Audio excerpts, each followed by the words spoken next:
Good evening and welcome to the Pittsburgh Central School District Board of Education meeting. If you could please rise for the Pledge of Allegiance. I pledge allegiance to the flag of the United States of America and to the republic for which it stands, one nation, under God, indivisible, with liberty and justice for all.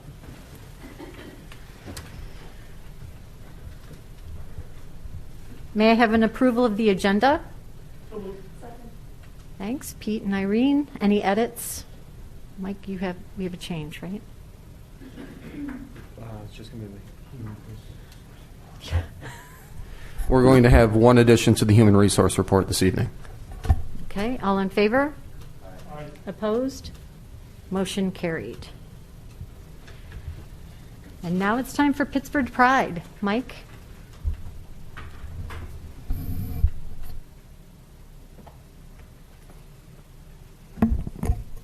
Hi, everyone.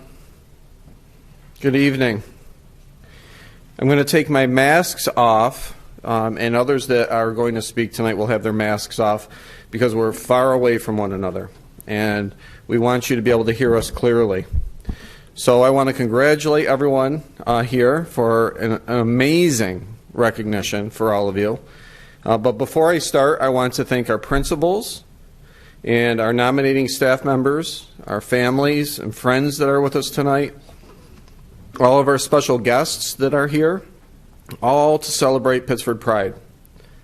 Most importantly, I want to thank the recipients, all of our students that are there, because you're here simply because you make it your business to go out of your way to make the lives of others better, which is pretty cool, especially during COVID, when we need a lot of good to be spread around this earth. And you've been doing it in a real tremendous way, and I couldn't be more proud of you. Tonight's ceremony will be broadcast on channel 1303 and will also be part of a podcast on our district website.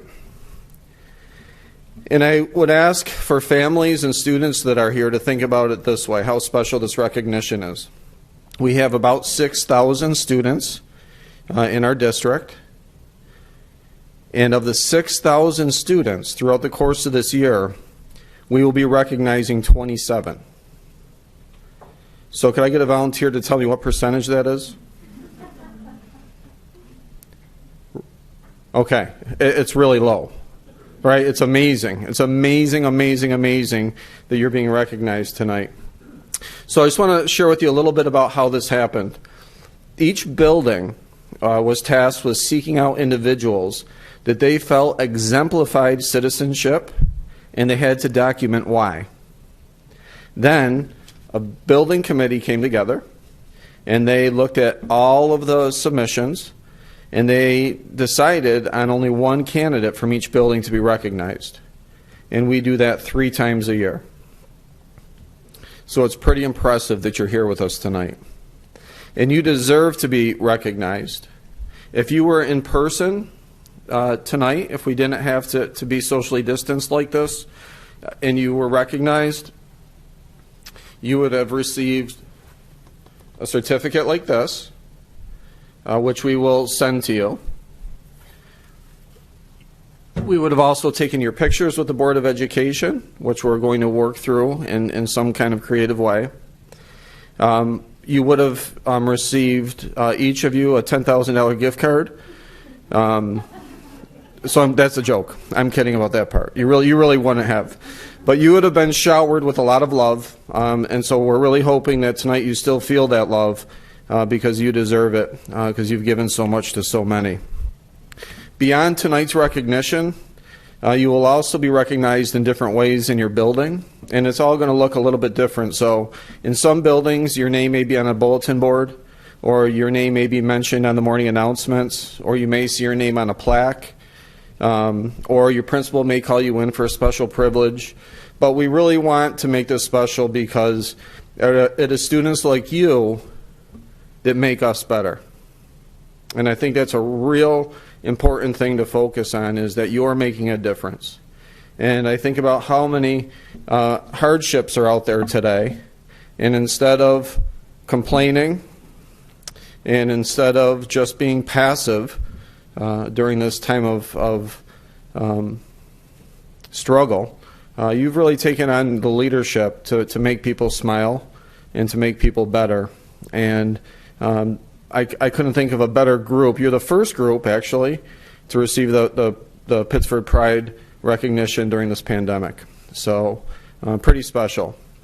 As far as a process goes this evening, the Board of Education president will read the first 3 students one at a time, and then our vice president will read the next 3, and then I will close with the last 3, and then at that point we will all participate in a huge Zoom round of applause to celebrate all of your efforts, and then we're going to resume with our regular board meeting.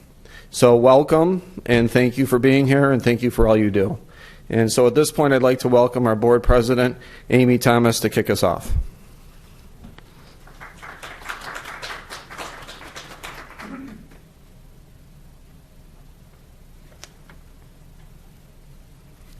Hi, everybody. Welcome.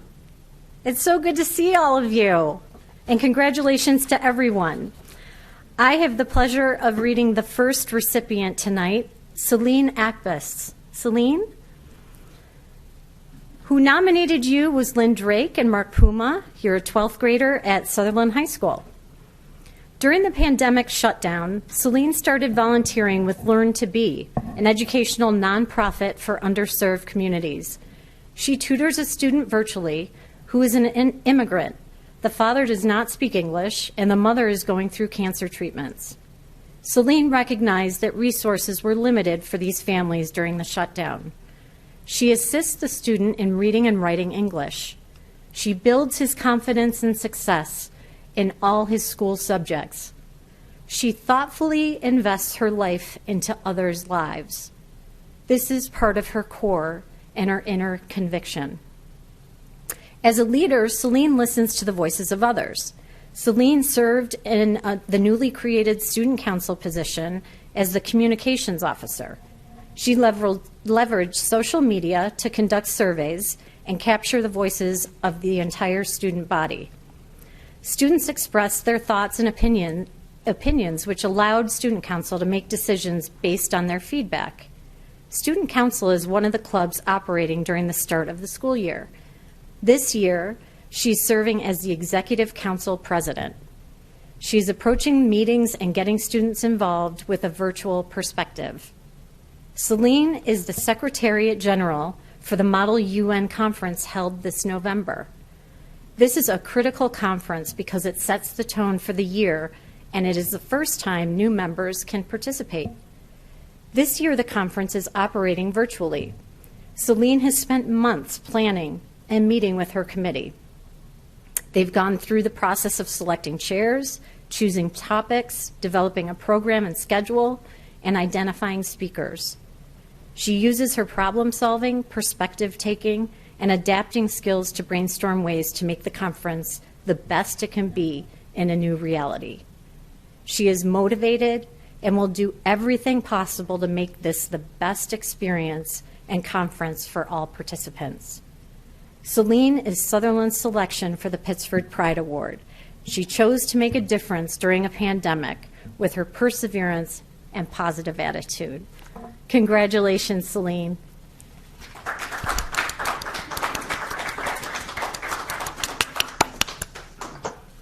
Thank you so much.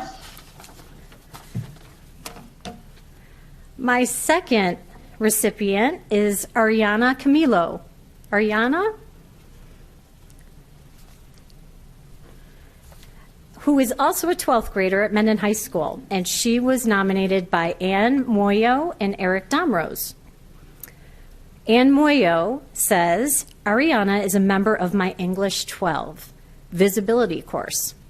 She has consistently wowed me with her commitment to our course material, asking herself and her peers important questions about how we face issues of race, class, gender, and ability to shape our experience in the world. During our recent unit on the nature of art and the history of portraiture, she performed an in-depth reading of Samson Flexer's Portrait of Baby de Almeida that documented Flexer's unusual choices and what they suggest about De Almeida's interior world versus what can be outwardly seen.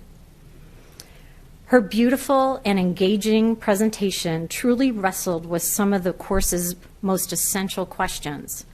Outside of her academic prowess, Ariana is simply a delight.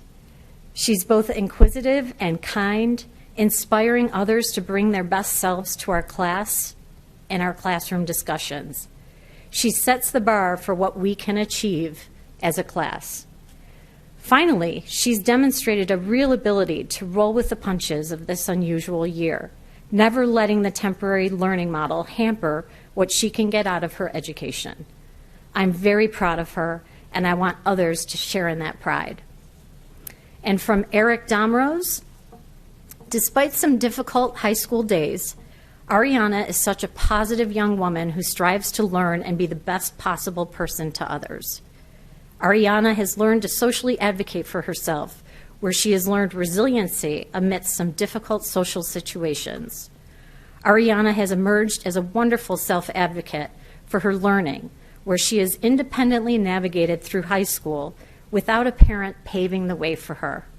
Her advocacy in the Black Lives Matter movement has highlighted her natural empathy and support of underrepresented friends and allowed her to experience wonderful community building and action. Involved with many school spirit activities, Ariana is always trying to brighten another person's day with her positivity and care. Often I see her in common places of the school, very attuned to the needs of others, and contributes to the positive culture of the school, where I know she's caring for a struggling friend. Congratulations, Ariana. Thank you. And my third recipient is Zach Canning.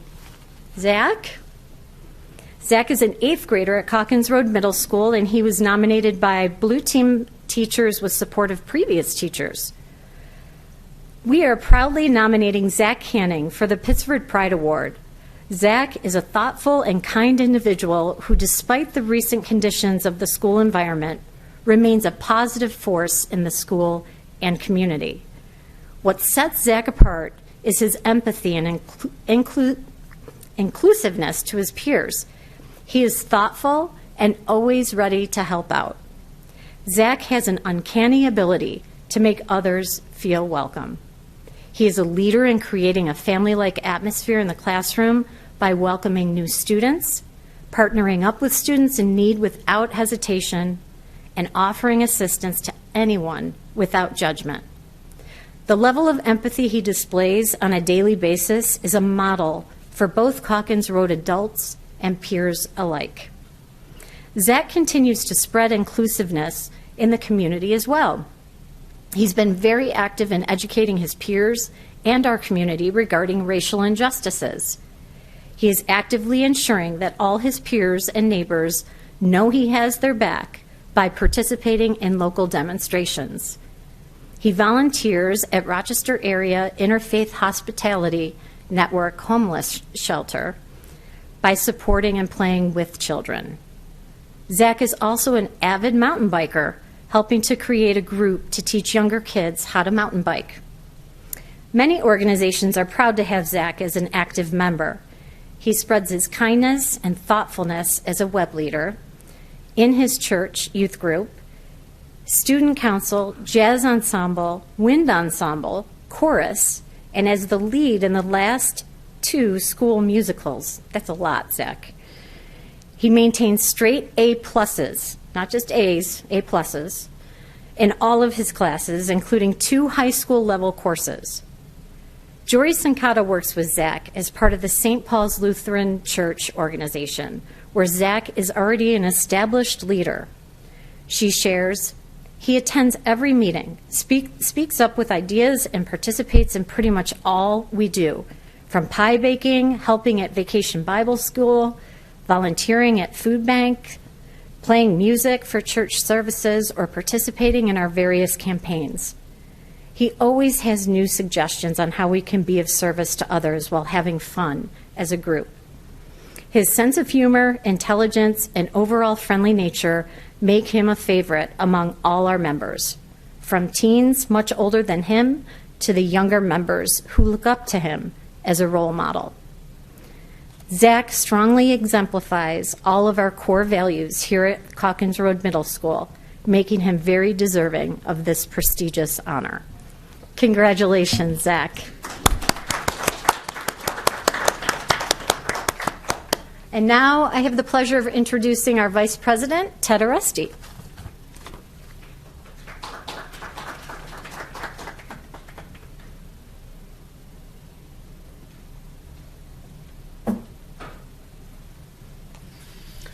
Good evening, everyone. The first student that I have to introduce tonight is Kartikjalagama, a 7th grader from Barker Road Middle School.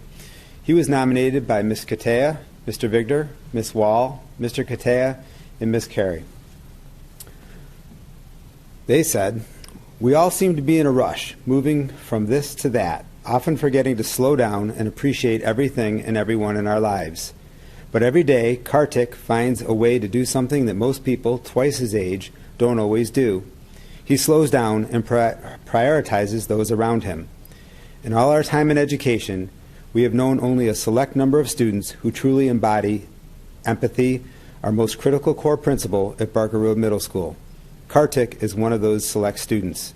No matter the weather or the time, Kartik always says good morning and asks how are we doing. He does so unprompted. Throughout the day, we interact with a lot of people. We pass quickly in the halls or on the sidewalk. We exchange a hello and how are you? And then we power walk to the next event on our calendar. When Kartik says, how are you? He pauses and waits. For him, it's completely a genuine question, so he listens intently for an answer. It means something to him, and it means something to us too. His teachers call him their tech support because he's always there to help with technology problems. He teaches his teachers workarounds to common problems, and he supports his peers when he notices anyone struggling. In class, his teachers say that his enthusiasm fuels the lessons and motivates his peers. Each day, Kartik comes to school ready to learn, ready to help others, ready to make positive impact on our school community as a whole. His thoughtfulness, curiosity, creativity, and energy give his classmates an even richer learning experience. Kartik's work with Webb is yet another example of Kartik's empathetic nature. Webb is a program that needs students like Kartik. It's a program that helps build the foundation of our school community. Kartik shows up to Webb like he shows up to school, ready to make a difference. We are so lucky to have Kartik at Barker Road, and we know he will make a humble and deserving recipient of the Pittsburgh Pride Award. Congratulations.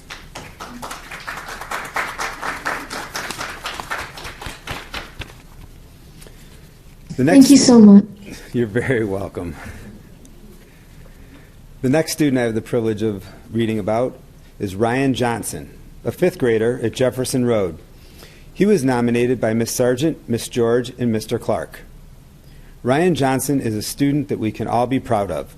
This past summer was challenging for many families and children. Some families and students like Ryan look at challenging situations as an opportunity to help others. In this spirit, Ryan and his family chose to do something positive and caring for others. They purchased 10 backpacks and filled each one with numerous school supplies, which were given to needy children. Ryan's 4th grade teacher, Miss George, shared the following. Although quiet in his demeanor, Ryan always stood out in class. While part of this consisted of his daily wearing orange apparel, Ryan mainly stood out for his leadership, kindness, and work ethic. He consistently worked hard, accepting challenges and persevering through difficult tasks. He took his academic responsibilities seriously and was a role model for his classmates. Miss Sargent, his 5th grade teacher, wanted to share her appreciation for Ryan. Ryan models the PCSD mission statement every day. He consistently works hard to do his best in the classroom when it comes to academics. He is a thoughtful learner who asks meaningful questions and strives for excellence in his work. Ryan is a helpful student both for staff and classmates. He strives to be his best in interactions with peers and adults throughout each school day. Ryan greets everyone with a smile and has a wonderful sense of humor. During recess, Ryan can often be found organizing games of soccer or kickball. He is encouraging, kind, inclusive to peers as well as younger students when they join in. We think Ryan will continue to make a positive impact on this world for the years to come. Congratulations, Ryan. Thank you. The third student that I have to read about tonight is Teddy Kendall, a fifth grader at Thornell Road Elementary School. He was nominated by Sean Beldew. Our Thornell Road Creed states that students should give their best both inside and outside the classroom, even when no one is watching. Taking this a step further, I went to Merriam-Webster's website.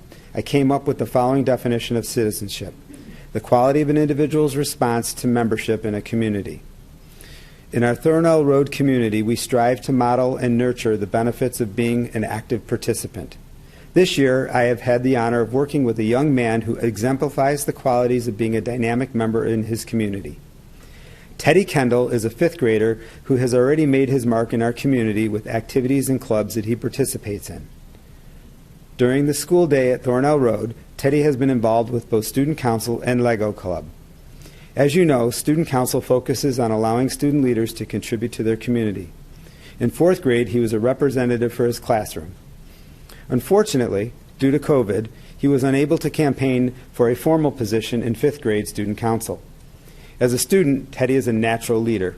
He works hard and frequently asks for more work or challenges to further his learning. In addition, he exemplifies many of the traits that we nurture at Thornell Road. He cares for his classmates, listening to their ideas and respecting them as people. Teddy follows our classroom and school rules and helps his classmates to do the same. Finally, he does a great job of prioritizing his work and making sure he completes his classwork and homework on time. He continues to develop his citizenship outside of school as well. Teddy is involved in multiple sports throughout the year. His remarkable ability to work cooperatively with others is illustrated in participation with 4 different sports teams, including Pittsburgh Panthers travel baseball team, Pittsburgh Little League, YMCA flag football, and CYO basketball. In addition, prior to COVID, his family frequently attended St. Louis Church in Pittsburgh, where he participated in faith formation program based on Teddy's multiple demonstrations of citizenship. I highly recommend him for the Pittsburgh Pride Award. I believe this award will recognize his dedication to citizenship and his community and let others publicly know about a wonderful role model they can look up to. Warm regards, Sean Beldew. Congratulations, Teddy, and congratulations to all the winners. Welcoming back up, Superintendent Pirro.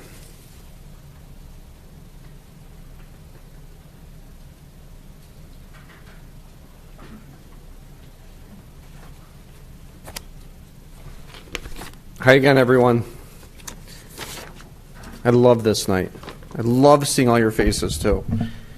Our next nominee is a wonderful fourth grader from Mendon Center Elementary, Sydney Knapp. And she was nominated by her principal, Miss Clayton, and her fourth grade teacher, Miss Wetzel. I see Miss Wetzel right there. Hi, Miss Wetzel. Kid President says, if you want to be a world changer for people everywhere, be a day maker for the people right next to you. This perfectly describes Sydney and how she makes positive change in little pieces every day. She begins every day with a smile and comes to school ready to be her best. In the classroom, she advocates for herself and will readily apply any strategy she is taught. Sydney is then happy to pass along her new learning to others, lending support to her peers when they need help. During classroom book clubs, she is a role model for others. She listens intently, asks questions, and gives others a chance to talk. Sydney is committed to the success of her group and is an active and engaged participant. When it comes to new experiences, Sydney is a risk taker and displays confidence.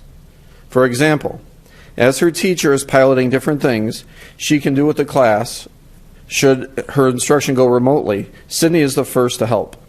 Sydney learned how to record herself reading on Office 365, then taught her teacher how to do it.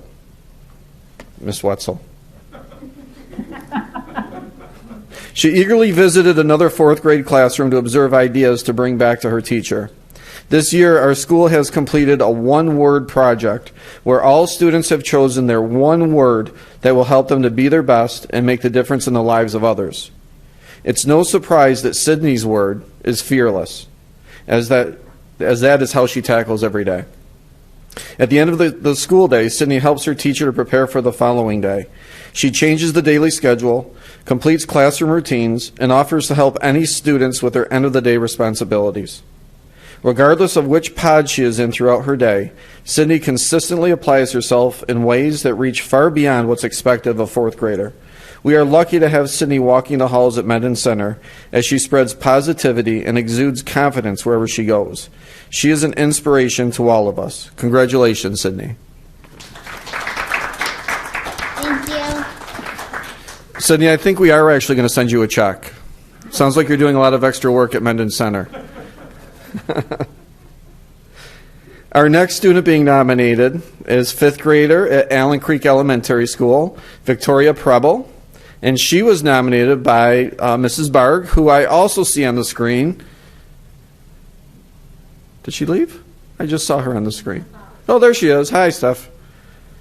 It is with great pride that I submit a nomination for Victoria for the Pittsburgh Pride Citizenship Award. Vicki is a warm, caring member of our Allen Creek community and my fifth grade classroom. Her quiet, gentle nature brings great comfort and care to our group, and she works so hard daily to demonstrate our core values at Allen Creek: accepting, cooperative, empathetic, and supportive. Vicki brightens the day of those around her regularly. She is genuine in so many ways. During morning meetings, when sharing or listening to others share, and with little random acts of kindness to make others smile. One example of this, in just our short time together this year, was her donation to the classroom of mask expanders. Vicki noticed several classmates feeling discomfort as we all adjusted to our new safety routines, and brought in these little tools to help her classmates feel more comfortable. Another example was in fourth grade when she nominated her teacher, Mr. Juziak, for the Pittsburgh Education Foundation Award. Noticing the hard work of a teacher and supporting teachers and staff as a student in class is commendable. Both of these examples demonstrate the empathy Vicki has for others. Fifth graders this year spent the fall immersed in a unit called Changemakers, a social studies theme studying and honoring individuals in history who have taken action for the greater good. We consider Vicki as a change maker, someone who looks out for others and works to make a positive change in her school environment. She is a role model in our community, school, and classroom. She is consistently prepared for her learning, leads by example, and offers gestures of support to both teachers and classmates. Vicki takes her education seriously and puts forth her best effort every day. Across her years at Allen Creek, this has been a constant. She works hard to learn and grow and supports the peers and friends as well as teachers around her. Vicki is truly an outstanding citizen of our Allen Creek community. I know without a doubt that I will continue to hear about her positive impact as she grows this year in fifth grade and beyond. It is with immense pride that I nominate her today for this prestigious award. Congratulations.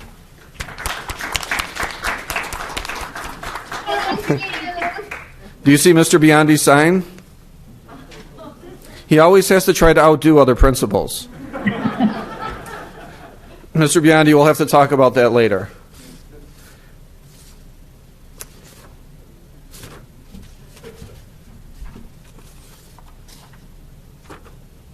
And our final student being nominated tonight is a fifth grader from Park Road Elementary, Liam Randall, and he was nominated by Mrs. Linda Donahue Palvino. Welcome. Hi, Mrs. Palvino. Even under his cloth mask, Liam Randall's smile and positivity can be seen each and every day.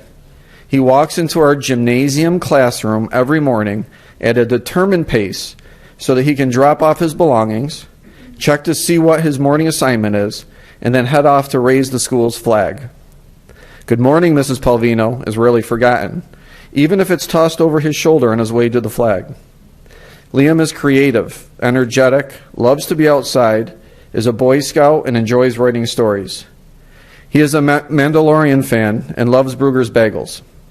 He will persevere through challenging tasks and truly seems to enjoy finding ways to solve problems of any kind. Liam is well liked by his peers. He has a contagious laugh and an overall welcoming and comforting demeanor. Liam is just one of those kids that as a parent you definitely want your child to have as a friend, and maybe even secretly hope that some of Liam's traits will rub off on your child the more they hang out.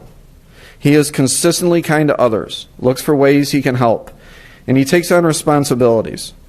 Liam demonstrates flexibility and respect for others by compromising with peers during recess activities and whole class decisions. Not only does Liam look for ways to help others at school and in his own community, but he also jumped on an opportunity to help others who live on the other side of the world. Our class read-aloud book, A Long Walk to Water, had a tremendous impact on many students, with Liam being one who acted on his feelings.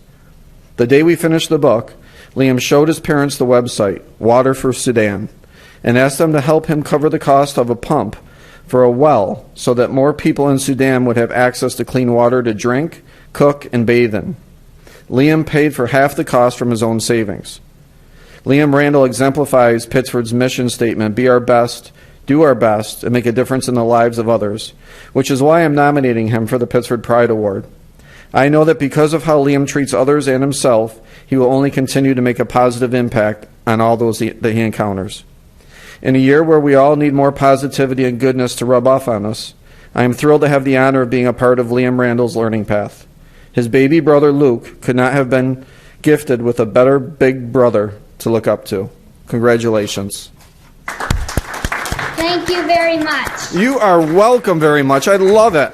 I love all of you. It's amazing what you have done and all the good that you have spread. So all the letters that we read this evening, parents and families, students, we'll make sure that you get a copy. So you'll receive a copy of the letter, you'll receive your certificate, and then all of the extra stuff that your families are guaranteed to give you tonight and the days beyond for being so extraordinary. So I would love if all of us that are on the Zoom meeting and everyone in the boardroom, if we can give everyone a giant standing ovation for being Pittsburgh Pride recipients.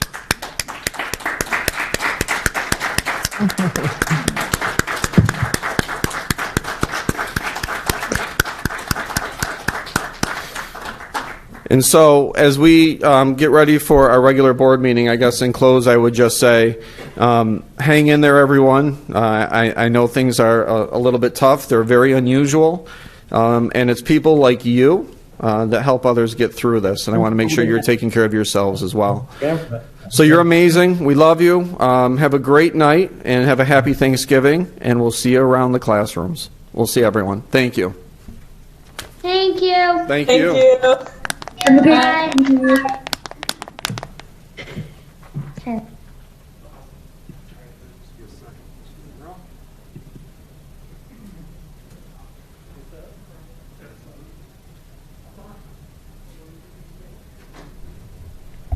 Okay, so Anthony, we'll leave it up to you when you're I'll be ready to put the session back.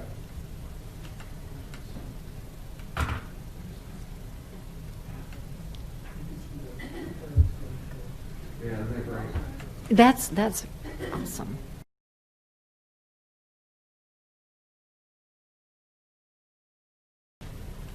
You have big shoes to follow there, Josh. Well, I've never gone on the Pittsburgh Pride night. I didn't know what it was. I'll just take the 0, please. It may never happen again.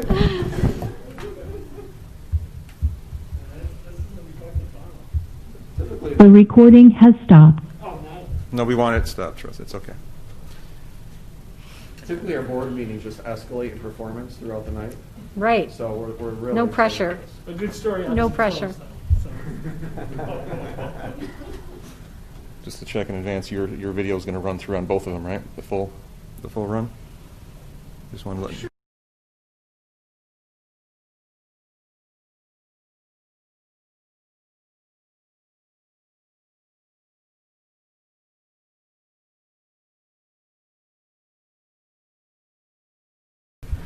We would like to extend a warm welcome to Josh Walker and Mike Falzoy from Calkins Road Middle School, who will be presenting to us tonight. No pressure there, Josh and Mike, after watching Pittsburgh Pride. So The floor is yours. Well, thank you, and good evening, everybody. Yeah, that is quite an act to follow. We'll do the best that we can, but somehow hearing all those voices and seeing all those faces, that gets you all jazzed up and ready to go. So thank you for having us here tonight. We're happy to spend a few minutes sharing some things that are happening at Calkins Road. And we wanted to thank you for your tour a couple of weeks ago. We want to expand on some of the things that you saw there, but also share some of the exciting things that are happening as Mike and I go through those. I want to get your video on there, too. Okay. That's all. You can bear with me for a second.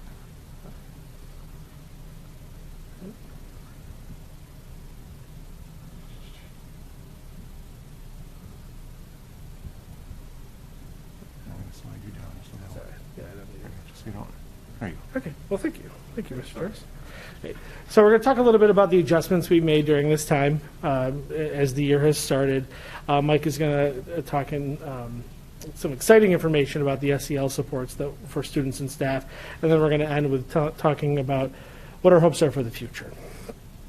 So while you were here for at Calkins for the board tour, you saw some of the examples of the change in spacing. We wanted to talk a little bit about the classroom spacing. The upper right-hand side there is one of our support classrooms, our science support and social study hall. The bottom two are two of our other classrooms. With the spacing, we wanted to make sure that we still had the opportunity for a class to go on as it normally does. Teachers being able to be with students, to see how students are doing, provide that one-to-one attention, but still have the space to safely be together. Like in our music ensemble rehearsals, you saw the commons. We had the kids are spread out 12 feet so they can have band. And let me tell you, that's a nice little lunchtime music entertainment too, as you hear that going down the hallway with the cowbell and the violin. It's fantastic.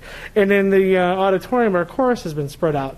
That music is so important. We were really worried about that as we began the year because for so many of our students, that is such a powerful connection for them to have their ensembles, to be able to do that in school. In fact, when we started, we had chorus in the commons and band in the auditorium, and the teachers were seeing kind of a hesitation from our students.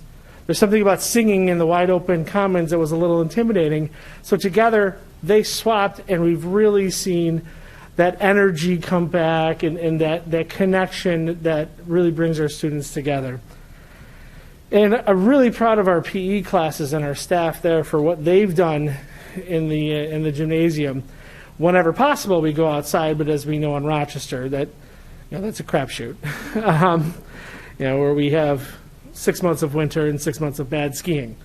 So what they've done is they've set up different stations with, I like to call them lifelong games. They've got pickleball, they've got can jam, they've got cornhole, things that the kids can do socially distanced, safely, and having a blast. It is so much fun to watch them. I try to stop in and, show them how to play cornhole and remind them that I can't throw a Frisbee at all. And it's just so much fun to watch the kids where they take the equipment and they can rotate it out so everything gets an opportunity to be disinfected. But really what our teachers are doing besides teaching them some of these fun games is providing that just an opportunity to be physical and what being physical means to their social emotional health. Through their hybrid days at home or for our fully remote learners, really talking about being physical is being healthy, is being happy, is really a mission of our physical education department, and they've worked very, very hard with that. So Mike's going to talk about our SEL piece that's really been going on for multiple years. Even beyond the social distancing model of PE, we plan to keep that unit in our curriculum, and we're going to call it Bill's Game Preparation. Anyways, it's really great to be here and be able to talk about SEL. Josh has given me the privilege of talking about this each year I've been here, and one of the things I've appreciated is the consistency in which we've pursued this every year. So there's a definite theme between every year, and of course following in our midnight way of creativity, resilience, mindfulness, and spiritedness. Specifically looking at resiliency over the last few years. And last year we talked to you about our community circle plans and how we thought that would really help our kids with resiliency and building connections and just building a positive, better climate around the school. And as we pursued that as an entire faculty, we agreed to have monthly school-wide community circles on topics that would be timely. So for example, during this time we might have been talking about potential for a school shutdown, all variety of topics that could come about, or some more lighthearted things, anything that would be community building, things like just talking about your favorite traditions around the holidays, or favorite memories of school, what you look forward to in the summer. Those would all be things we could talk about. So we had that ready to go heading into last spring when, of course, the shutdown happened. But we made some critical decisions together as a faculty, so we're ready to go with this initiative when we're able to. One was that we'd have 2 adults per 13 to 15 kids. It would be all in one grade level, and the same community would stay together for 3 years until they left the school. Well, we were fortunate to have some early adopters. When you think about a new initiative, you want people to try it, and then really the success of it depends on what they have to say with the rest of the teachers. And so far we've had really positive results. And I wanted to show you a couple of examples just so you understand what we're talking about here.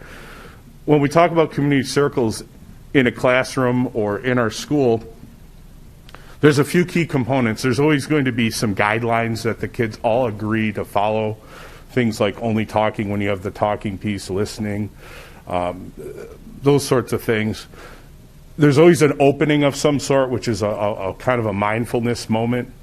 And then kids share something. And the idea of sharing a story, sharing something that's near and dear to them. But the real magic in this happens when they do the connection round.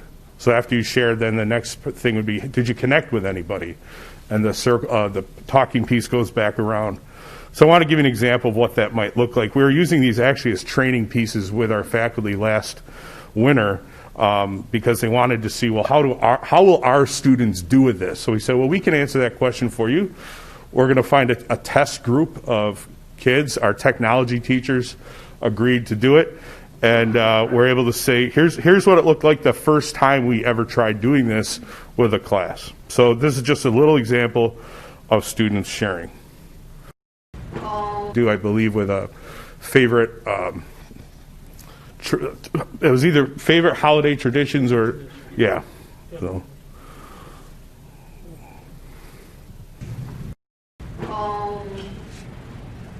I like Devin and Gianna anyways. I just like every part of Christmas.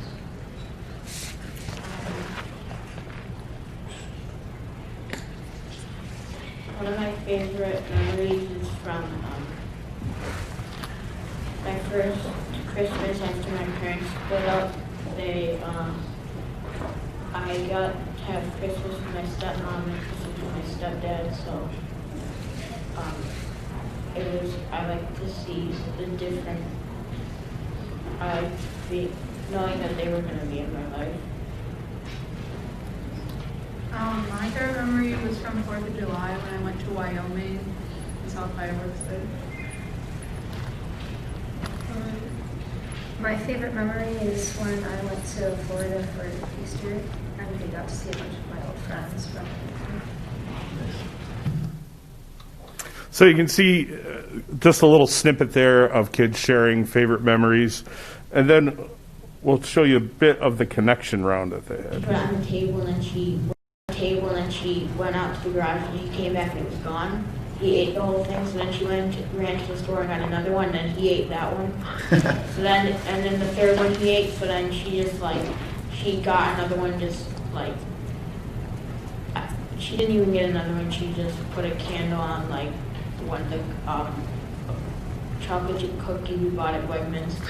It's like, this is your birthday thing. The dog ate everything else. I made a connection with Callie.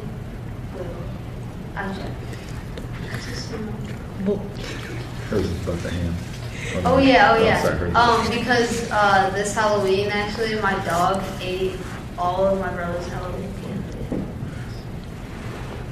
I connected with Deb and Gianna because I really like the Christmas time when I get to visit with all my family because we don't see them a lot, so it's really nice to see them on a holiday. I connected with Serena when she started talking about vacations during Christmas because I also went on vacation. I connected with Max because I went to Disneyland one year for as a Christmas present with my cousins too. So it gives you a little bit of an idea of what these circles might look like and feel like with our own kids. And I think back to middle school and how kind of compartmentalized with, I'd talk to the same 4 or 5 kids. In this case, you have instances of kids making connections and learning about each other who otherwise never probably would have opportunity to do that. And that just creates a better, ability to, I guess, act in a cohesive manner as a class. And then when you talk about things like restorative justice, you've set the stage to be able to do that.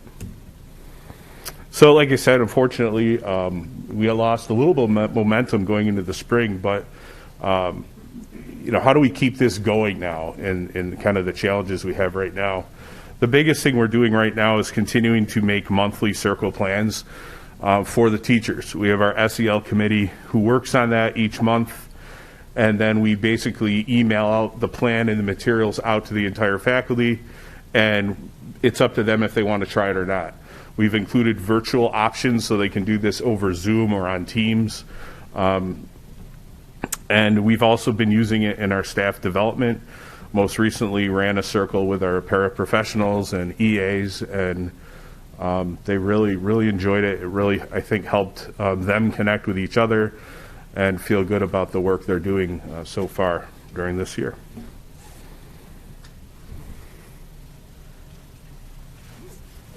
So just to add a little bit onto what Mike was talking about, those videos that you saw were 8th graders in like February and March, being willing to sit down and share with kids that they may not even know that well, and just because we asked them to, and really enjoying the experience there. So looking ahead, what's in the future for us? Well, this goal of ours that we created at ILT 2 years ago is more relevant than ever about helping our students build resiliency.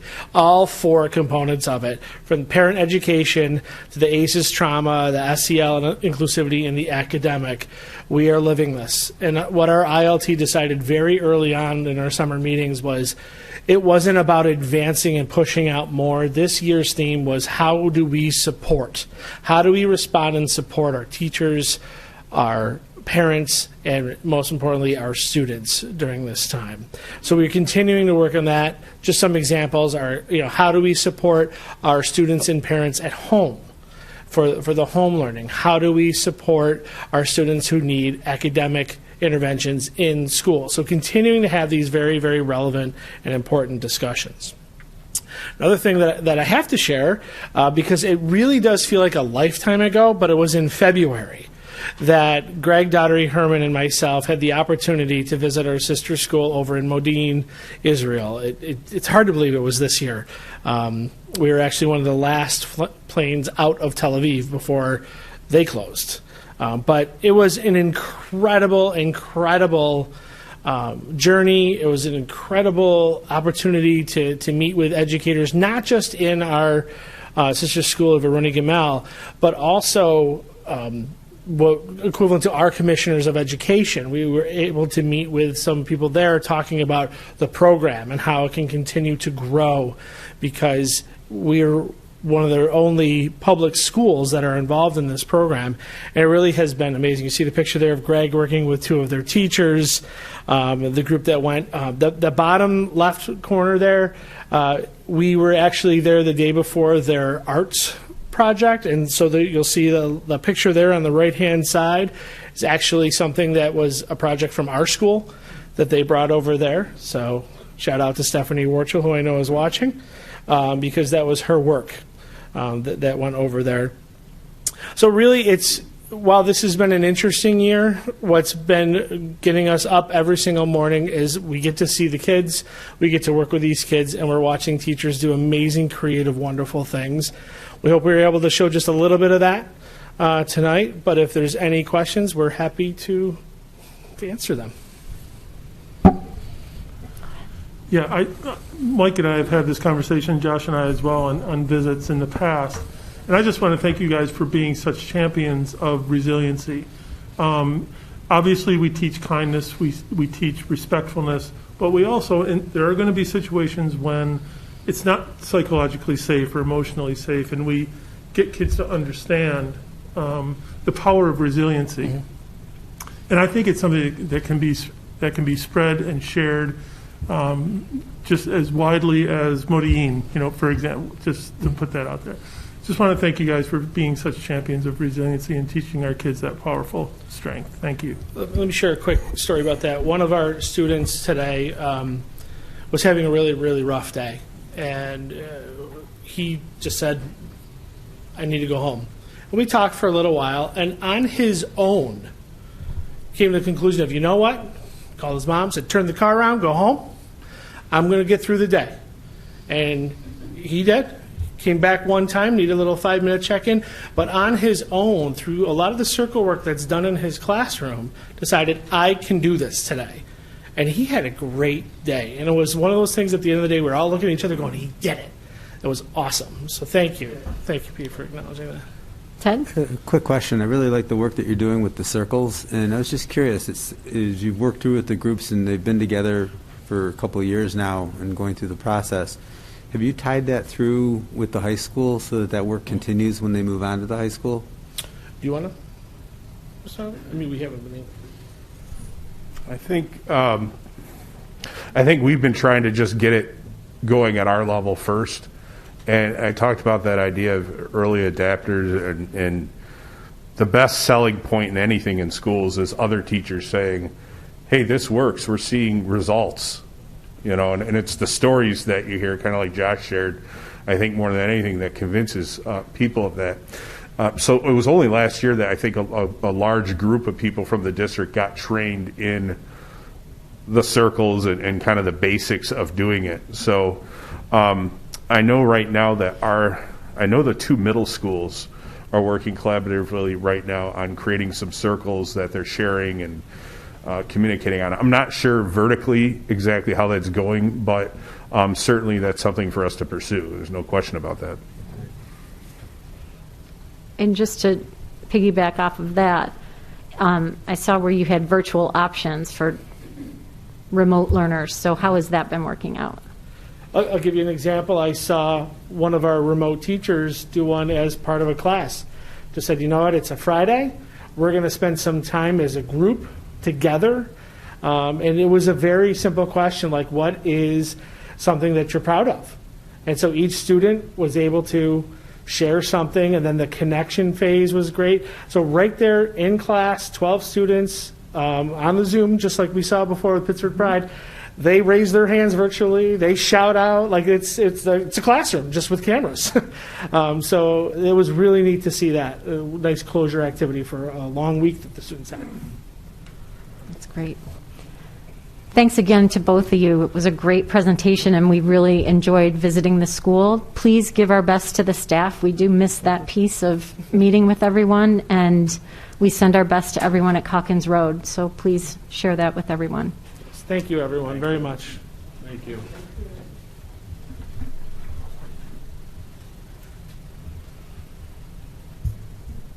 Okay, may I have an approval of the minutes from November 9th, please? Thanks, Ted and Robin. Any edits? All in favor? Opposed? Motion carried. Board of Education reports. Everyone should have received an email stipulating that we are now moving completely to Zoom for Monroe County School Board's meetings until further notice. We're just going to take it day by day, month by month.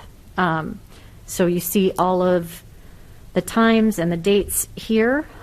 We do have some dates to remember that are coming up. The schools will be closed for Thanksgiving recess, coming up on the 25th through the 27th. We have a board tour scheduled at Park Road at 7:15 a.m. on the 10th. If I could just have a show of hands of who will be there. Okay. Okay, just keep me informed. And again, that's just for a tour, not for a coffee. And then our next meeting is scheduled for the 14th of December. Financial report, Darren. Thank you. Treasury report for October. Our investments are down a little bit compared to last year, about 30%. But good news is our tax collection for the same time period last year, we're up about 4% more. We collected about almost $91 million of the tax levy. Our sale of equipment, the auction that you all approved back in October, netted $109,000. That did very well, and that kind of tracks what we're seeing with sales tax. Sales tax is actually trending better than we projected back when we developed the budget. We did receive our foundation aid, and I always say this time of year we received it and we didn't, because what happens is the state withholds all of it and they give the money to the teachers' retirement system. They do that for 3 months. This meeting is being, the recording has stopped. Not withheld, I think that's just so that they could make the payments to the teachers' retirement system. Moving on to the school lunch fund. Basically what we're experiencing is a microcosm of what restaurants are experiencing. Less patronage, so therefore less revenue, and it's harder to have the revenue meet the expenses. And we are definitely seeing that, as well as October of 2020 had one less serving day than the year before. But we're down about 30% in our sales. Mostly that has to do with the a la carte sales, because many buildings the students aren't going through the lunch line. And we have implemented some strategies that will help reduce expenses further, and you'll see that in the November and December reports. But we're also experiencing the cost of food has increased. So we're keeping a close eye on the school lunch fund because it is financially challenged right now. Okay, may I have a motion to approve? Thanks, Val and Irene. Questions? All in favor? Opposed? Motion carried. Thanks, Darren. Human Resource Report, Mike.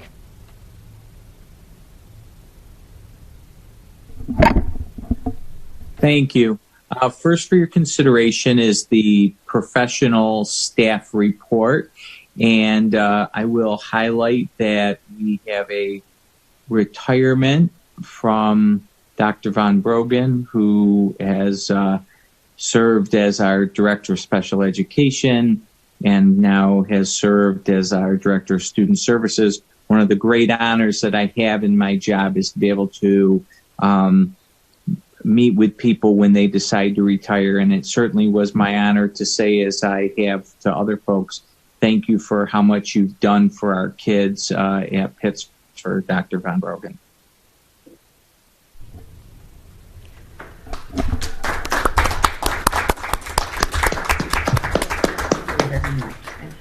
This is a double-edged sword, so I'm not sure that I want to get a motion on this. We will miss you. And it seems to be contagious on this side of the table, on the board table, and I'm just concerned. We have Mike Leone and now Pat. So, Pat, we will miss you. You have been of tremendous value. So, with that, I don't know who is going to make the first motion. I will tentatively make that one. Okay, so Ted is first, tentatively, and Renee is tentatively second. So I guess with that, any questions? All in favor? Opposed? Motion carried. Thank you. Second for your consideration is the support staff report. Please let me know if you have any questions related to that. May I have a motion, please? Thanks, Renee. Robin? Questions? All in favor? Opposed? Motion carried. Thank you. Thanks, Mike. Curriculum report. Melanie. Good evening.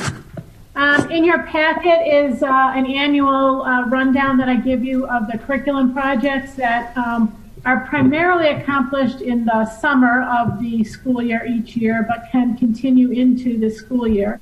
So you see a few projects highlighted in there, the numbers of projects, and you can see that a significant portion of the total projects that were done this summer were for the changes to the English 12 program, where we have moved from semester-long courses to full-year courses. So that was a really big lift for our English department, particularly given the fact that they ended up needing to do all of that work in a remote setting. That work does continue as the year continues to unfold.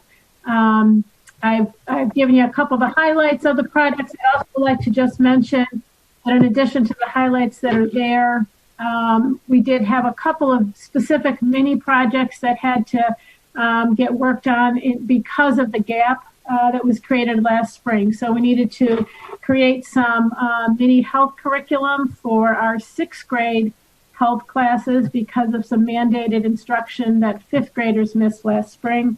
And our counselors worked hard on some mini units to reacclimate kids to our temporary learning models this fall. And then finally, not a curriculum per se, but all the instructional road mapping work that was done this summer was a big lift on the part of our teachers. And I'm really proud of the work that they did, the creative way we were able to provide them support for that work, and the way they continue throughout this year to anchor back to those roadmaps that were created that are guiding their instruction across all temporary learning models around the most essential learning in each course. And that's it. Thanks, Melanie. Yep. Thank you. Special education report, Elizabeth. Good evening. We have CSE and CPSE recommendations on the consent agenda. Thank you. Superintendent's report, Mike. Thank you, Amy. There is not a need for an executive session this evening. And on the consent agenda, letters A, B, C, D, and E are several policies. If there aren't any questions. So this evening, probably about an hour and a half before the board meeting, Dr. Von Brogan asked me if her name was going to the board for retirement tonight, and I told her no.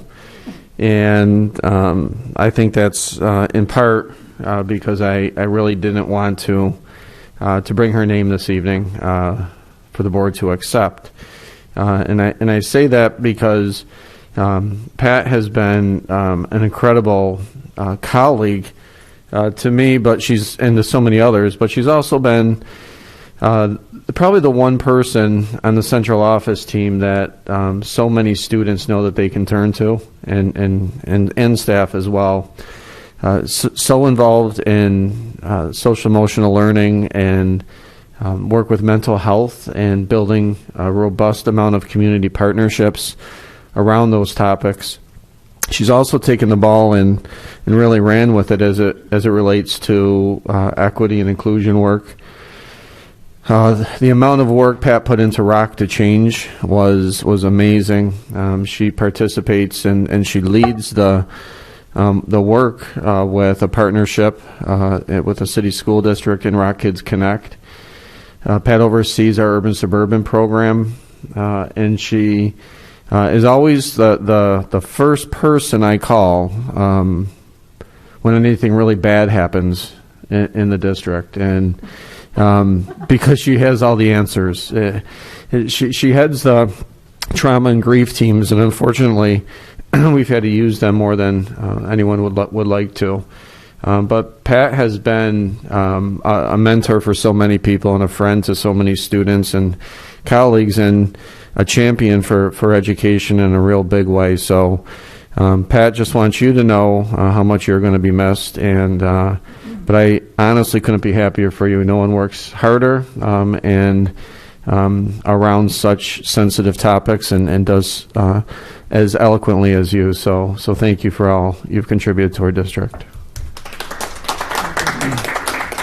In my honor. So a few things that I want to share this evening. A while ago, over the summer, the superintendents shared a pledge around the work that we were all going to do as it relates to equity. And one of those was the establishment of a regional equity network. And we meet once a month at least, and that's the superintendents in the county, along with several of the assistant superintendents and others from the district, in a real meaningful way to engage in professional development with one another. And because of the proximity to Thanksgiving, our regional equity network began with areas of gratitude, and we were asked to share what we are grateful for as it relates to equity. And it's very satisfying to hear what came out from the county. So people were grateful for the commitment to the 21-day equity challenge, the county's commitment to Rock to Change. I was very grateful for the scholarships to our Mendon High School urban suburban seniors, our county commitment to recruitment and hiring people of color, our county commitment to professional development around equity and inclusion beyond the school, our county commitment to social justice and equity frames of mind. Also, really proud and grateful for the work that's happening in our curriculum as a county. And that work is ongoing, and it's at the point where we are on pace to pilot this spring, and we will have our Assistant Superintendent of Instruction give an overview certainly prior to that. But I wanted to make a point of sharing this tonight because we've spent so much of our efforts and time communicating about COVID-19. I want the community to hear that this work is still happening, and it's important now as it ever has been. Mask and glasses don't work. Okay, a few other things. This past 2 weeks has been a combination of emotions, I think, for us at school, and probably you at home. We have felt frustration, confusion, but we've also felt a sense of reward in the end as we've navigated through a yellow zone designation. So our last board meeting, I believe, was the first day that we were in the yellow zone. But in less than a week, we had to prepare for a platform to consent to testing. We had to train staff on the administration of tests, create a schedule for testing. We had to train the data team on state and county reporting requirements.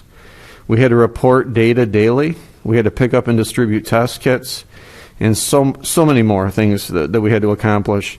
So a huge thank you to our nurses, our administrators, our clerical staff, our data team, our student services team, our security and maintenance, and everyone that got tested.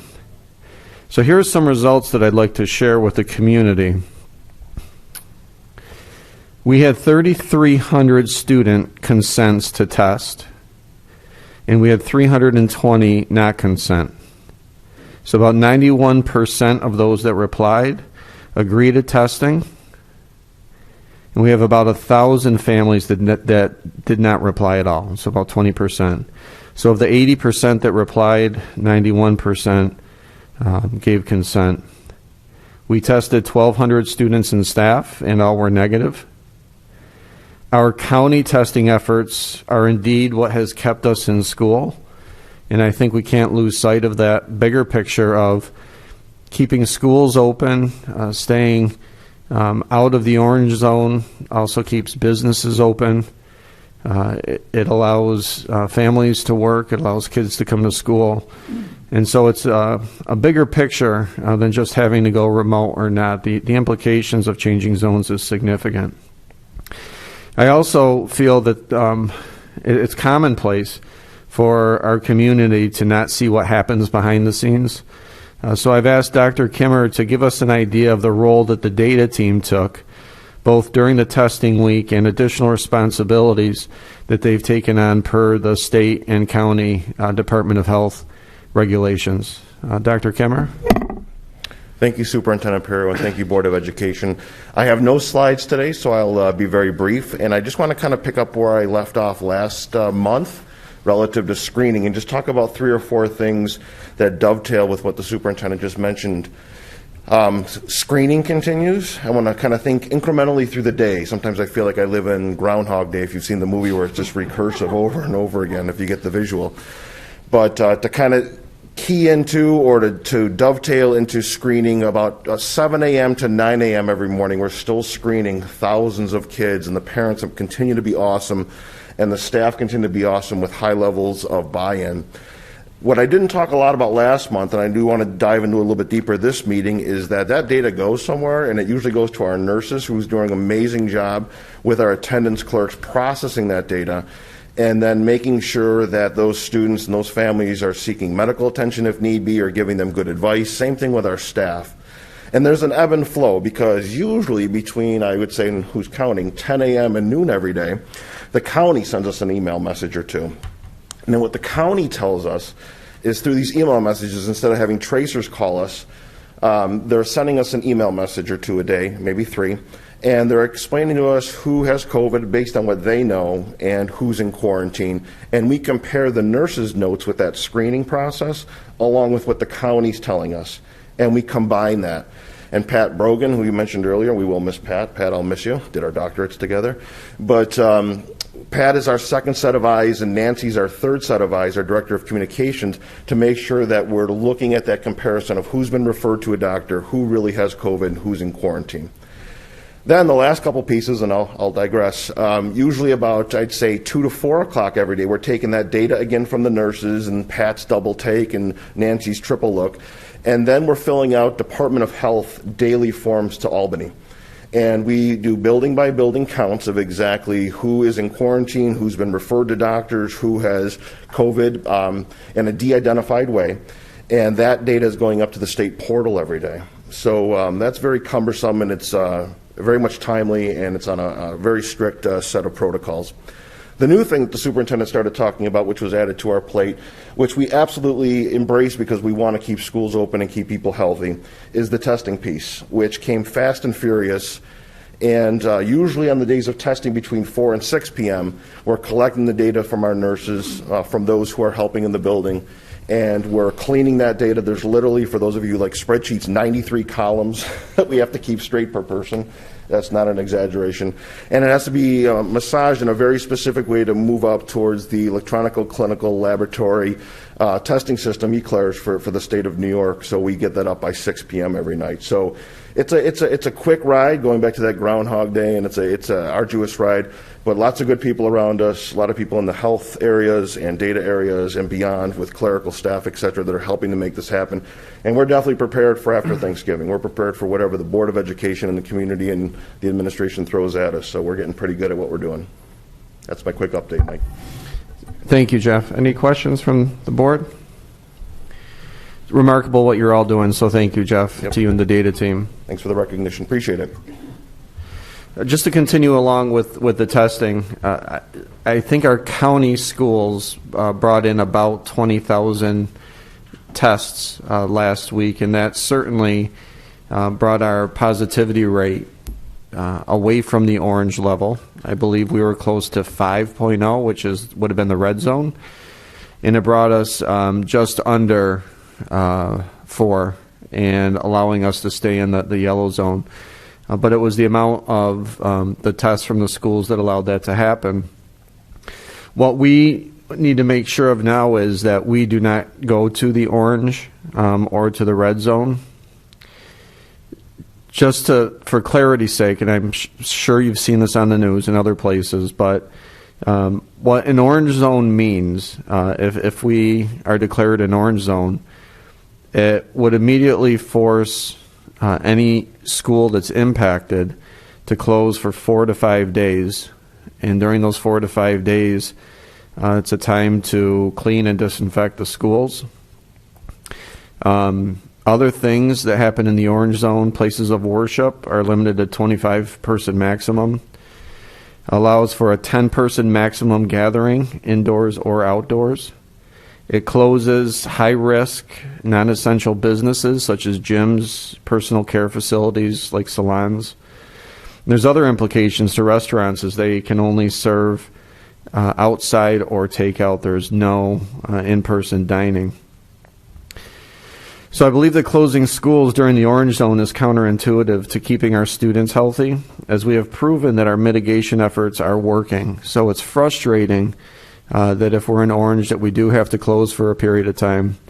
But it's something that we will continue to work with so that in the long term we can keep schools open and keep the businesses open. Our County Commissioner of Public Education, Mike Mendoza, is also advocating for schools to remain open for similar reasons. The decision will, again, for us, always fall on the governor if it's going to be an orange zone or a red zone or a yellow zone. There's protocols within the orange zone to allow schools to reopen, but it would require testing 100% of students and staff. This will certainly be difficult, as we have 20% of families that have not given consent to test, and we need to hear from about 1,000 more families that did not, we have 10% of families that did not give consent, and we have about 1,000 more families that did not answer the survey. So the best case scenario for all of us right now is to avoid the orange zone by wearing our mask, by maintaining 6 feet social distance, avoiding large gatherings, and washing our hands regularly. On the news this morning, the governor announced different zones, and he mentioned schools in Monroe County that would be moving to the orange zone. And I learned of this from a conference call that possibly we could be involved in it because we share the same zip code as one of the towns that were implicated. However, after analyzing the map in the areas that are in yellow versus orange, I look at Allen Creek as being a yellow zone, although it shares the same zip code as the town that is in an orange zone. So given this, I'm interpreting Allen Creek as being in a yellow zone, unless I'm officially told something different from the governor's office, which could happen. So if you can, is that a visual right now? Okay. So if you look on the map, the square that we have embedded in the photo is where Allen Creek Elementary School is located. And so that will be our argument for hopefully not having Allen Creek, even though they're in the same zip code as an orange town, that will allow us to remain yellow. So certainly more to come there. And when I say more to come there, I mean more to come there very soon. Certainly more communication will be out tomorrow, hopefully first thing. Just transitioning now to learning models. This summer I shared that there would be another opportunity for families to move to another learning model. And to be candid, I wish I did not share this, as we are having significant staffing and space concerns. We're certainly in a predicament right now. We have 3 different learning models. We have the K-5 in person 5 days a week. We have the K-12 fully remote, and we have the 6-12 hybrid. The majority of all 3 of these models are full. So I guess on the positive side, one could say that our staffing is very efficient. The issues of being full and allowing movement are concerning. And here's a couple examples why, if I can ask you to try to wrap your head around this. So a couple of hypothetical scenarios. If I'm a fully remote elementary student and I want to enter an elementary class, there may not be room at that particular grade level, given the 6 feet social distancing that we have to adhere to. So most classes probably have 12 to 13 seats, a maximum. If there's 13 in there right now and someone wants to come in, we're in a predicament. We can't allow it because we would be in violation. In order to accommodate a request like that, we would actually need a student from the same building and grade level to request to go remote. So kind of one out, one in, if that makes sense. If I'm a kindergarten student in person and I want to attend remote, we would either have to hire an additional teacher and redistribute all of the students, which would mean different teachers and different classmates, or similar to the above, allow for the move if another kindergartner wanted to move to in-person, one out, one in. The scenarios at the middle and high school are relatively similar, as moves would lead to more than likely teacher changes, could be teacher changes across the board, and there's a potential if requesting the move that you could be assigned to graduation required classes only. I'll be sending information about changing models to families this week, and I ask that you please understand that all requests most likely will not be granted. When I say all, we want to do everything we can to accommodate families, but we just can't guarantee that all change requests will be made. But rest assured, we will certainly be working very hard with you and your families to, at minimum, allow you to understand what your options are. And last, I guess it's been kind of a heavy week, so I thought maybe if we could end with a little hope. I was talking to our board president this week on the phone, and we were talking about how there's this constant feeling of uneasiness out there, or this feeling of being unsettled. Not that anything immediately has gone wrong, but we've been dealing with this for so long, and we're constantly reminded that we're in COVID, that we're going through this pandemic together. So as I'm speaking right now, I'm constantly reminded that we're in COVID because I am not enjoying reading, talking with this mask on and foggy glasses. But it's taken a toll on all of us. So there's this general feeling for many people of just feeling uneasy or unsettled. But I want to send the message that there is light at the end of the tunnel. And there's a lot of reasons for the light at the end of the tunnel, but I think two of the biggest ones right now is the promising news that we've received around vaccines and more effective treatments that can hopefully allow us to say there is this end. We can see how we're going to eliminate or at least manage COVID-19 like we never have before. And I know that at times, especially now around the holidays, how dark it can seem as we see numbers rising. We're talking about terms like orange and red zones. But I ask that you do keep your hope alive and push through these next few months. Because if we can get through these next few months, I'm confident that science and medicine will make significant inroads to allow us to get as close to normalcy as we've been in over a year, or in about a year. And I would ask that during this last push, that you know that we're planning on ways to involve students in school as much as possible. So we're looking at how to bring in more clubs in a safe way, more activities in a safe way, especially acknowledging the arts and music, along with the sports. Our athletes have had a chance for an outlet, but we're planning on, and we're working through some logistics, but hoping to get more activities in the hands of kids so they can showcase their talents.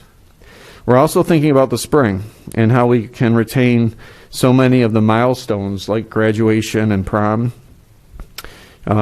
which is possible. If a vaccine is 6 months out, that takes us to May. So it's feasible that we can be looking at a different environment in the spring. But I also just want to note that we're grateful for the staff and the community that we have, our board and our teachers and our administrators. We're grateful that we have K-5 students in school 5 days a week. We're grateful that we have our secondary students with us at least 2 days a week. And we look forward to creating as many positive experiences for our students throughout the course of this year. So in close, I'd like to wish everyone a very happy Thanksgiving. And while we have plenty to complain about, we also have much to be thankful for. And so I thank you and thank all of you for all of your work. Thank you. Thank you, Mike. May I have an approval of the consent agenda? Thanks, Pete. Thanks, Renee. All in favor? Opposed? Motion carried. Old business. New business. We do have something on new business today. Thinking about the upcoming holiday, the Board of Education wanted to recognize so many people as we enter into Thanksgiving, and also as a result of World Kindness Day. So in the spirit of World Kindness Day and looking forward to Thanksgiving together, the Board of Education wanted to express our heartfelt gratitude to all of those who have worked tirelessly and passionately to assist our district over the past several months. Without your dedication and service, our schools would not have the necessary supports to remain open during this pandemic. We're finally seeing the home stretch, as Mike was commenting, with the announcement of 2 to 3 vaccines on the horizon and therapeutic treatments. That in and of itself is a reason to be thankful. In the words of Margaret Cousins, appreciation can make a day, even change a life. Your willingness to put it into words is all that is necessary. So in honor of our entire community, the Board of Education would like to put into words and present you with our proclamation of gratitude. This proclamation is in honor of Pittsburgh Central School District and its community partners, November 23rd, 2020. Whereas the Curriculum and Instruction Office and Standards leaders led the Herculean charge to build and implement the in-person, hybrid, and remote models of instruction during COVID-19 while ensuring academic standards were intact and instructional delivery was equitable for all. And the Teacher Center has continued to offer vital workshops and professional learning opportunities with remote instruction, while also keeping up with the demands of creating useful instructional materials and images to support our teachers and their lesson plans. Whereas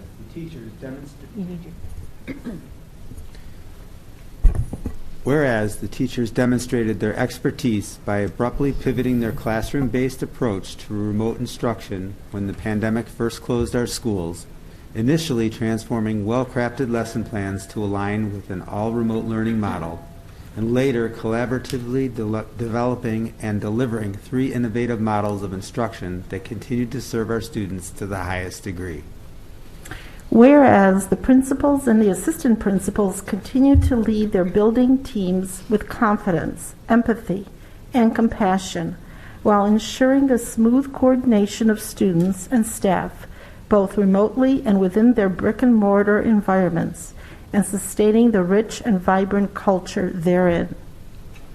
Whereas the Student Services Office continues to offer critical support by providing key COVID-19 safety protocols to students and staff through a number of programs and services, including health and wellness initiatives that contribute to the mental well-being of our students during this unusually stressful time in history.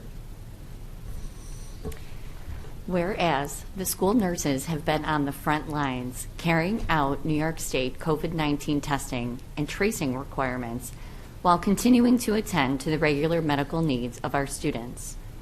Food service personnel have prepared and distributed nutritional meals under strict COVID-19 guidelines. Librarians have provided a diverse collection of books and resources for teachers and students immersed in a new way of learning.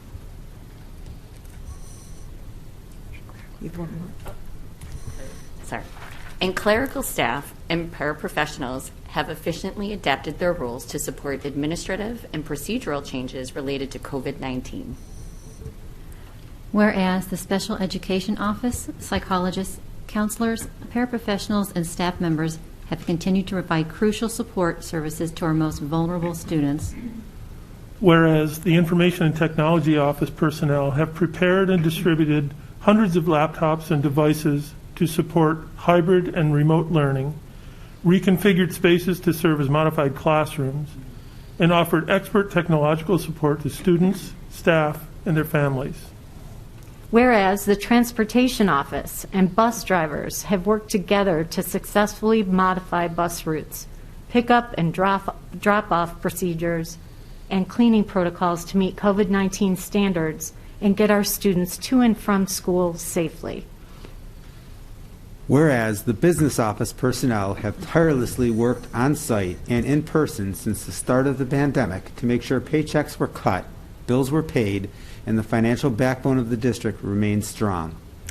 Whereas the operations, maintenance, and security office personnel have worked throughout the pandemic to maintain the facilities, carry out enhanced cleaning protocols, and support the distribution of cleaning supplies and personal protective equipment to staff and students.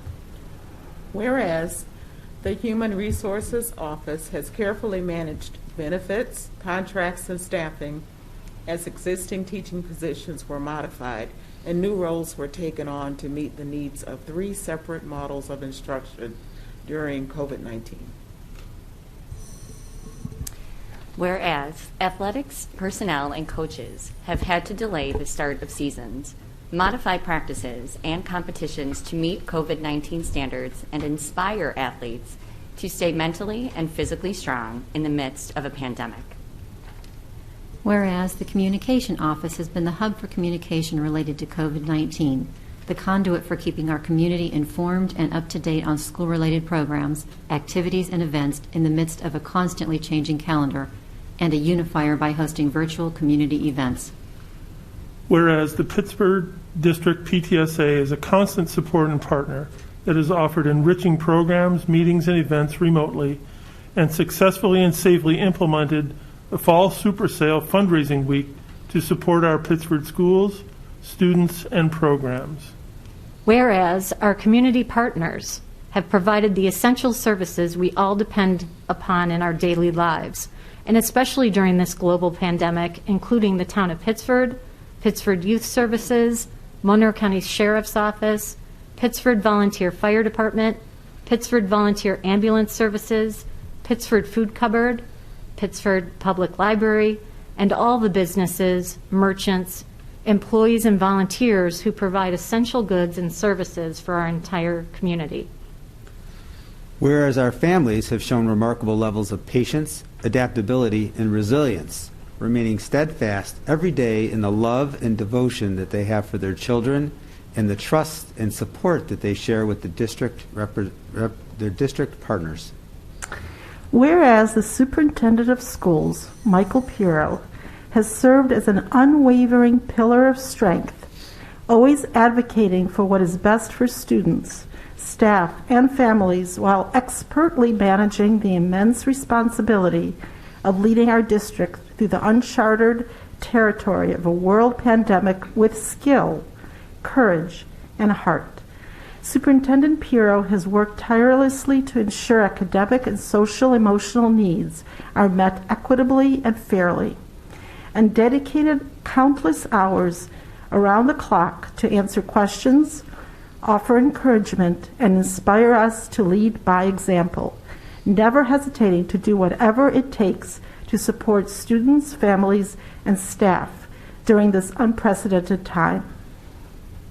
Now, therefore, be it resolved that the Pittsburgh Board of Education offers its most sincere gratitude to to Superintendent Pirro, the teachers, administration, and staff of Pittsburgh Central School District and its community partners who, together, have served to support, unite, and motivate our community to exemplify the district's mission to inspire and prepare our students to be their best, do their best, and make a difference in the lives of others. Be it further resolved that this resolution be documented in the permanent minutes of the Pittsburgh Board of Education and that a plaque be affixed to the wall of the McCluskey Room to commemorate this historical event. Which I have a copy of the proclamation, and we will be hanging it behind us somewhere. But it is, we are just so proud to present all of our community, everyone. We view ourselves as a community, and we just could not be more proud of everything that you have all accomplished and that we've accomplished together. So thank you, and we wish you nothing but a wonderful Thanksgiving ahead. Thank you.